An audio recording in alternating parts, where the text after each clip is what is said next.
சுப்பிரமணிய சுவாமி கோவிலில் விடுமுறை தினத்தை முன்னிட்டு குவிந்த பக்தர்கள். சங்கட சதுர்த்தியை முன்னிட்டு நீண்ட வரிசையில் இருந்து சுவாமி தரிசனம். முருகனின் அறுபடை வீடுகளில் இரண்டாம் படை வீடாக விளங்குகிறது திருச்செந்தூர் சுப்பிரமணிய சுவாமி கோவில். இந்த கோவிலுக்கு நாள்தோறும் ஏராளமான பக்தர்கள் வருகை தருவது வழக்கம். திருவிழா நாட்கள் மற்றும் விடுமுறை நாட்களில் பல்வேறு மாவட்டங்கள், மாநிலங்களில் இருந்தும் லட்சக்கணக்கான பக்தர்கள் சுவாமி தரிசனம் செய்ய வருகை தருவார்கள்.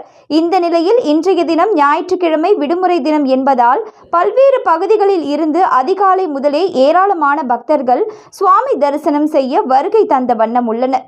கோவிலுக்கு வருகை தந்த பக்தர்கள் கோவில் முன்புள்ள கடற்கரையில் புனித நீராடி நாழி கிணற்றில் குளித்துவிட்டு குடும்பத்துடன் நீண்ட வரிசையில் நின்று சுவாமி தரிசனம் செய்து வருகின்றனர். மேலும் இன்று சங்கட சதுர்த்தி என்பதால் திருச்செந்தூரில் மக்களின் கூட்டம் அதிக அளவில் காணப்படுகிறது. இதன் காரணமாக திருச்செந்தூர் கோவில் வளாகம், கடற்கரை பகுதி, நாழி கிணறு, முடி காணிக்கை செலுத்தும் இடம், பேருந்து நிலையம் போன்ற பகுதிகளில் அதிக அளவில் பக்தர்களின் கூட்டம் அலைமோதி காணப்படுகிறது.